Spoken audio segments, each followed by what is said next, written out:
ஆதியாகமம் 6:1. மனுஷர் பூமியில் பெருகத் துவக்கி அவர்களுக்குக் குமாரத்திகள் பிறந்தபோது.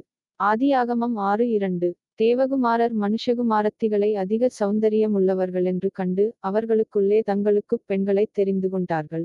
ஆதியாகமம் 6:3. அப்பொழுது கர்த்தர், என் ஆவி என்றென்றைக்கும் மனுஷனோடே போராடுவதில்லை.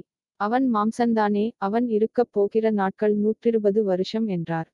ஆதியாகமம் 6:4. அந்நாட்களில் இராட்சதர் பூமியிலே இருந்தார்கள். பின்பு தேவகுமாரர் மனுஷகுமாரத்திகளோடே கூடுகிறதினால் இவர்கள் அவர்களுக்குப் பிள்ளைகளைப் பெற்றபோது இவர்களும் பூர்வத்தில் பேர்பெற்ற மனுஷராகிய பலவான்களானார்கள்.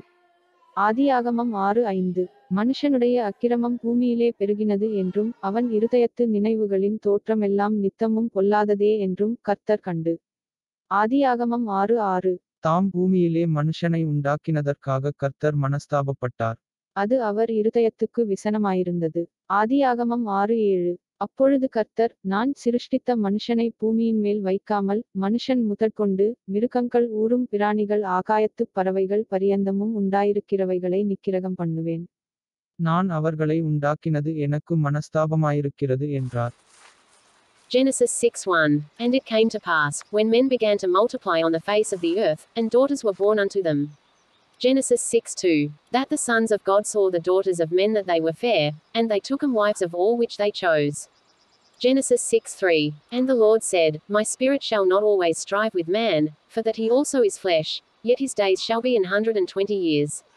Genesis 6:4. There were giants in the earth in those days, and also after that, when the sons of God came in unto the daughters of men, and they bare children to them, the same became mighty men which were of old, men of renown.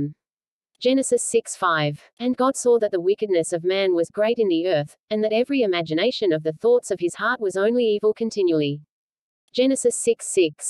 And it repented the Lord that he had made man on the earth, and it grieved him at his heart.